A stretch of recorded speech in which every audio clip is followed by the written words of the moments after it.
An empty shelf at the grocery store is easy to blame on weather. A dead tomato in your backyard is easy to blame on yourself. But those two scenes are closer than they look. One is a supply chain that buckles the moment heat, fuel, or freight gets disrupted.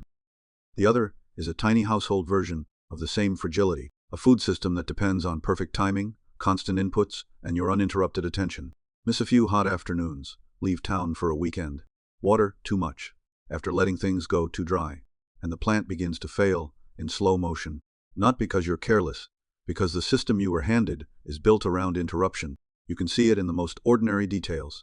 The hose left in the sun, the crust that forms on top of the soil by midweek, the seedling that looked fine on Monday, limp on Thursday, yellowing by Saturday, the tomato fruit with a black scar at the bottom.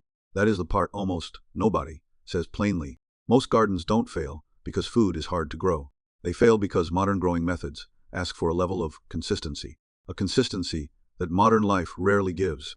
You're expected to deliver perfect moisture by hand into a shallow, exposed box of soil, while working, commuting, traveling, getting sick, forgetting, or just being tired. Then, when the plant responds badly to that instability, the blame rolls downhill to the grower. And it is a design flaw.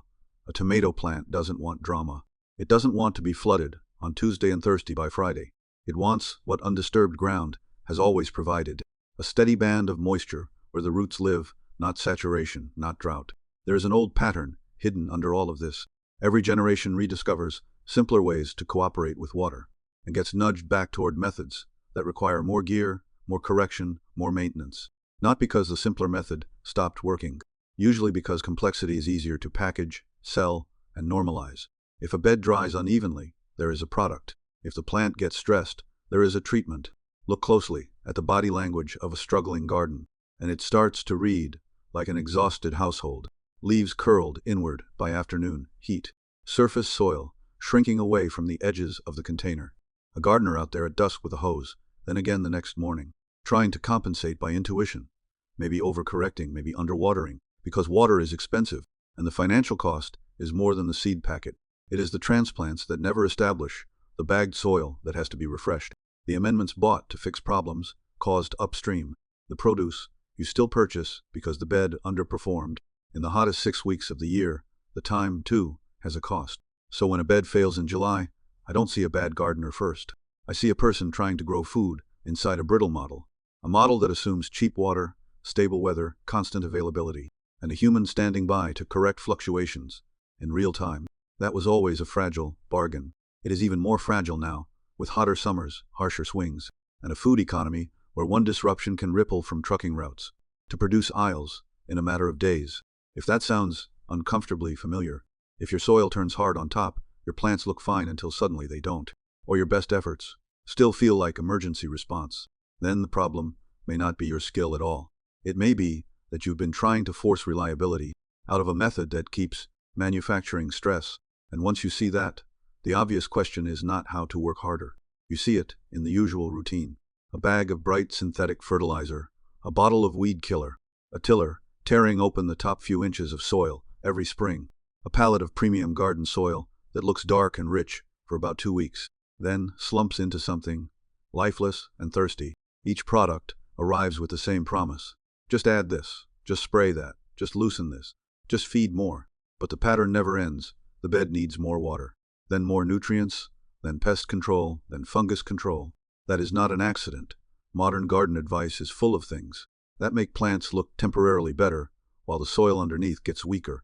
Chemical fertilizer is the clearest example. It can force fast green growth. Yes, it can make a plant look impressive. In the same way sugar can make a tired person feel awake. But those salts don't build soil life. They bypass it. And when they build up, they pull moisture away from roots, disrupt fungal partnerships, and train the plant into dependency. Then there is tilling, still marketed as if breaking soil open is automatically healthy. Watch what tilling actually does at ground level. It chops fungal threads that may have taken months to weave through the bed.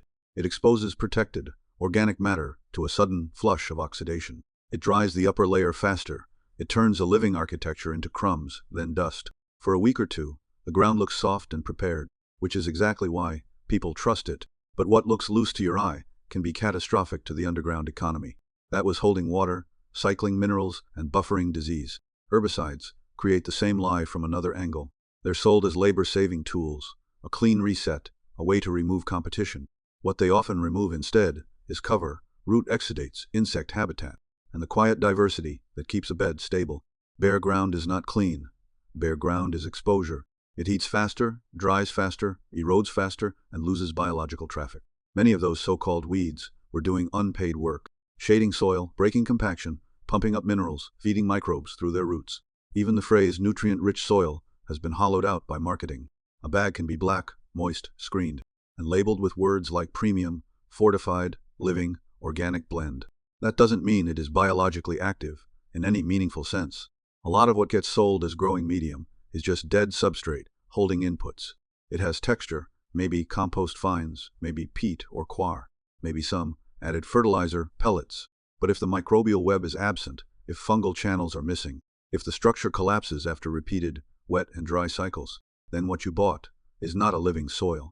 And that is the hidden cost people feel in their bodies before they can name it. The hose dragged out in the evening because the leaves drooped by noon, the cracked fingertips from mixing amendments, the receipt from the nursery for replacement starts in August, when prices are highest and hope is lowest. The timer blinking after a dead battery, the clogged dripper that starved one corner of the bed, while another corner stayed wet, the yellow lower leaves that trigger another round of feeding, and underneath all of it is the same biological injury, the destruction of the soil food web. Healthy soil is not just dirt plus nutrients. It is an active exchange network. Fungi extend the reach of roots. Bacteria mineralize nutrients in forms plants can actually use. Aggregates hold air and water at the same time. Predators keep opportunists in check. That living matrix is part immune system, part plumbing, part supply chain. This is why two beds can receive the same sunlight, the same seed variety, even the same amount of water on paper, and perform completely differently. In one bed, moisture crashes and spikes, nutrients arrive in jolts. Roots keep getting interrupted, disease finds stress. In the other, the underground system buffers extremes before the plant ever shows distress. And once you see that, a lot of the industry looks less like help and more like a business model. Complexity is profitable. A simple bed that holds water, steadily protects biology, and runs on passive physics does not create a long chain of purchases. A fragile garden does. A fragile garden buys fertilizer, timers, emitters, fungicides, wetting agents, moisture meters, replacement mulch, replacement plants, and upgraded systems when the old ones disappoint. That is why the breakthrough is not really about gadgets. It is about refusing a system that keeps converting living soil into a recurring expense. Once you stop pouring water from the top and start thinking from beneath a plant upward, the whole picture changes. And the first thing that changes is what you realize, what the bottom of a garden bed is actually for. Most people have been taught to think of soil as a brown sponge. Add water, roots drink, problem solved. But that picture is so incomplete, it borders on sabotage. Because what actually determines whether a plant thrives, it is whether the underground world stays alive long enough to keep working. Picture a bed cut open like a diagram. At the bottom, a stored body of water. Above it, a column of soil that stays in contact with that reservoir. All the time, like a candle wick touching melted wax.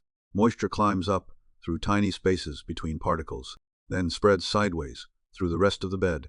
No spray head, no daily guessing, no cycle of flood, drought, just a slow, steady upward pull. That may sound like plumbing, but the real story is what happens one layer above. Most failed builds fail there, because people think any dirt is dirt. It is not. Ordinary garden soil often collapses under repeated wetting. Clay closes up and holds water like a sealed jar.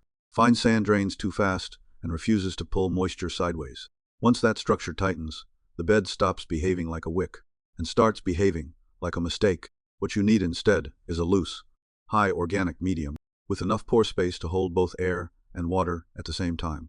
Compost brings carbon, life, and nutrient storage. Now put mulch on top and watch another invisible rule snap into focus. That blanket of straw, leaves, or wood chips is not decoration. It is a lid on a system. Bare soil in summer is like leaving your refrigerator door open all afternoon and wondering why the bill climbs.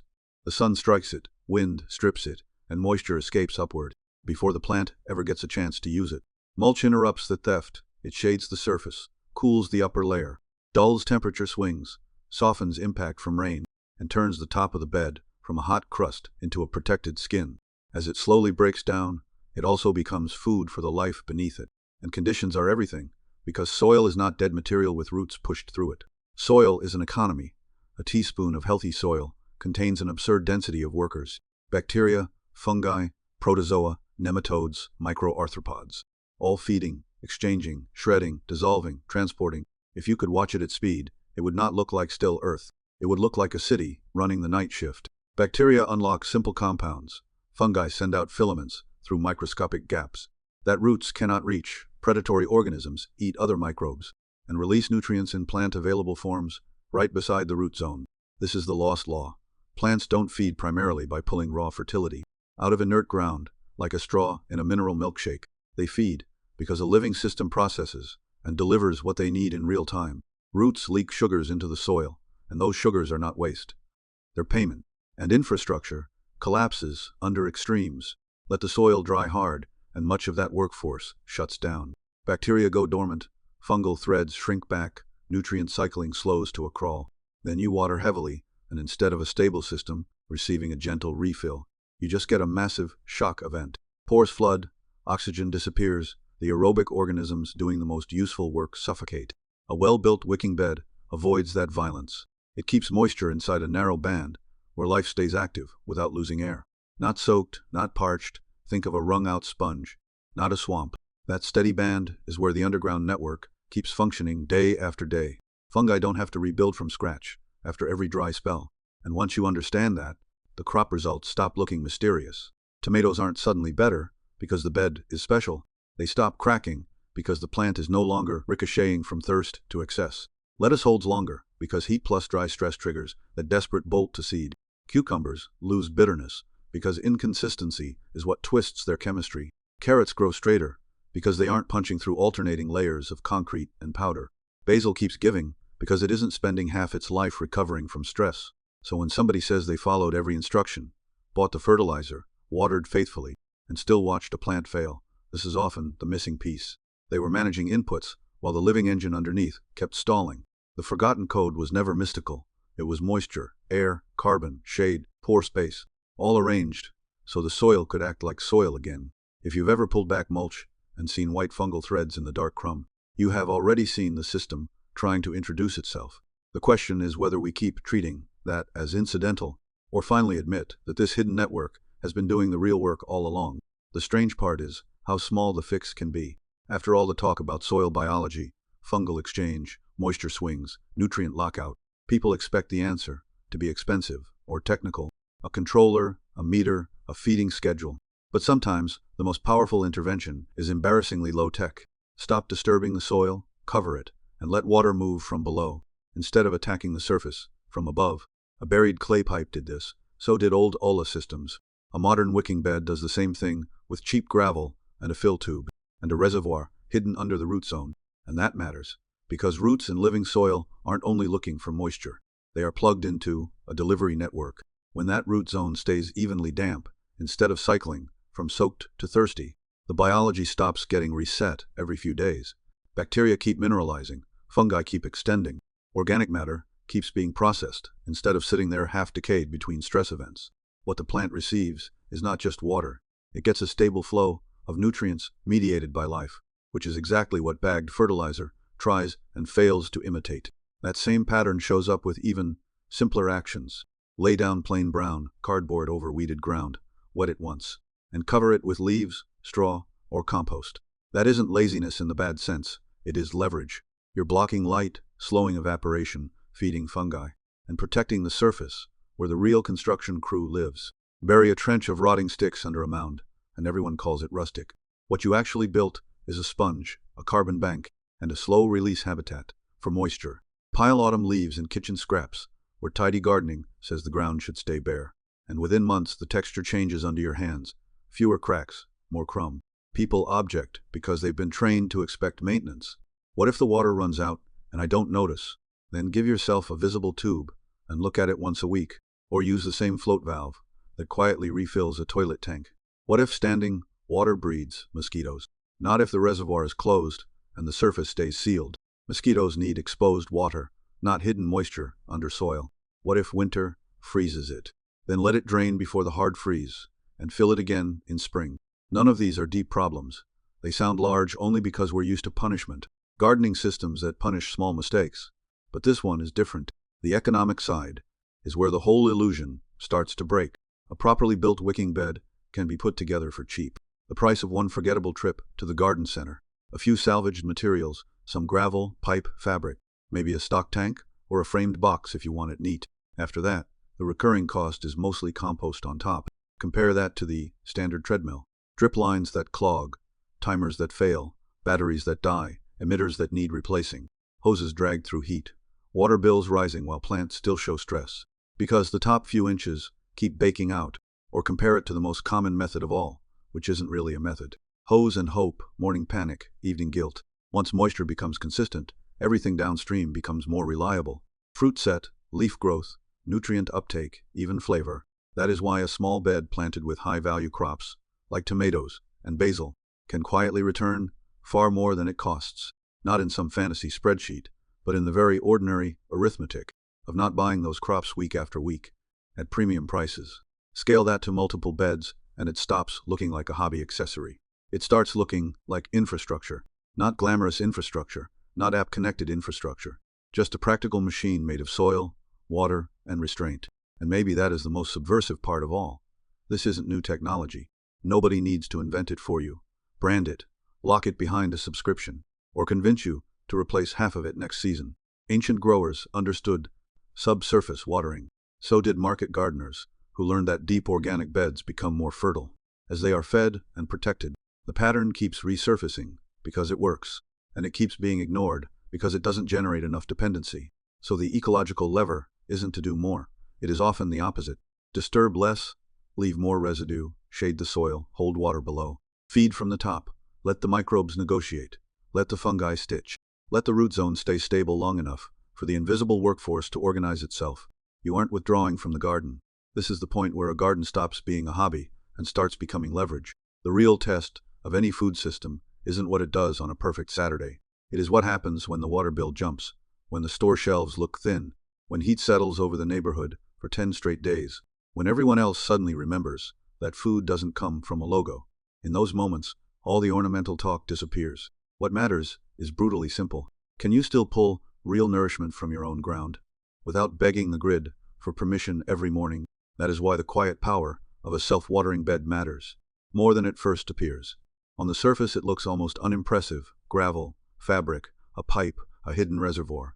No glowing controller, no app, no subscription, no fragile schedule you have to babysit. But once it is built, the relationship changes. In the first season, you notice the labor falling away. You aren't dragging a hose across the yard at dusk because the leaves are limp again. You aren't overcorrecting after forgetting one hot afternoon. You aren't bouncing between drought and flood and then paying for bottles, powders, and disease treatments to fix the stress that bad watering created. You fill a tube, you check a level, the bed handles the rest. Then time does what time always does to a well-built system. It compounds it. 1 year in, your plants are simply steadier. By year 2, the soil is no longer just holding roots. It is behaving like a living engine. The moisture stays even. The biology stays active. The compost on top gets worked downward by worms, and yields improve without a matching increase in effort or spending. A few years later, you're no longer trying to garden. You're managing an ecosystem that has learned your climate.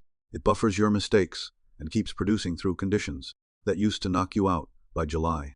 That matters because scarcity is no longer theoretical. Outdoor watering restrictions are already normal. In places that once assumed abundance, municipal water gets more expensive almost every year. Summers get less forgiving. The industrial food system keeps teaching people to accept fragility as normal. Pale vegetables bred for shipping, flavor traded for shelf life, dependency disguised as convenience. So when you build something that uses dramatically less water and still gives you dense, stable production, you've done more than improve a garden bed. You've removed one more pressure point a larger system can use against you. And that is the word most people avoid against. But look carefully at how modern dependency works. First, it disconnects you from process. Then it sells you tools to manage the confusion. Then it calls that sophistication. You're told you need devices to tell you when soil is dry. Products for each stage, emergency treatments for problems, caused upstream by the wrong design. Meanwhile, the old principle underneath it all is almost embarrassingly clear. Water moves, soil wicks, roots respond to consistency. Build for that, and half the market aimed at your anxiety becomes optional. What you're really buying with a system like this is not a gadget replacement, it is margin. Margin in a heat wave, margin during rationing, margin when prices spike, margin when a missed day doesn't become a dead crop, and margin is what turns panic into calm. Picture the contrast clearly. One household is driving from store to store. Because lettuce is gone, tomatoes are expensive, and everyone is posting photos of empty produce bins. Another household walks outside, lifts mulch with 2 fingers, feels cool, moisture underneath, cuts greens, twists off cucumbers, brushes soil from carrots, and carries dinner back inside in a bowl. Same city, same weather, completely different degree of freedom. That difference is not luck. It is infrastructure. It is memory. It is refusing to let something as basic as hydration be mediated by a constant stream of products and alarms. When the intelligence is built into the bed itself, you stop renting competence from the market. Physics does the repetitive work. Biology stabilizes the system. Your labor moves up front where it belongs, and your reward arrives afterward as reliability. And reliability changes you. It changes the way you shop, because you stop assuming the store is the source and start seeing it as backup. It changes the way you read headlines, because supply chain disruptions feel less like a direct threat and more like a warning siren you already prepared for. It changes the way children understand food, because they see it pulled from mulch dark soil instead of plastic clamshells under fluorescent lights. It even changes taste, which is not a small thing. A cucumber with actual density, lettuce that holds, tomatoes that don't split from water shock. Those are not luxury details. They're evidence that the plant was never pushed through cycles of stress and rescue in the first place. So no, this isn't about becoming a gardening person. It is not about aesthetics, weekend therapy, or posting a raised bed online. Those can come with it, fine. But underneath that surface, the deeper transaction is sovereignty. The ability to meet part of your own needs directly.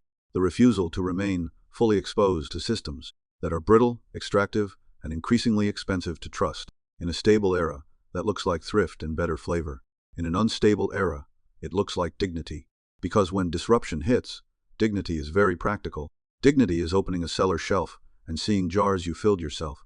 Dignity is stepping into the yard at first light with a basket instead of a shopping list. Dignity is knowing that while other people are panic buying whatever is left, you're pulling actual food from a bed that still has moisture under the surface because you designed it that way months ago. No performance, no fantasy of total self-sufficiency, just one concrete piece of your life, no longer fully owned by distant logistics.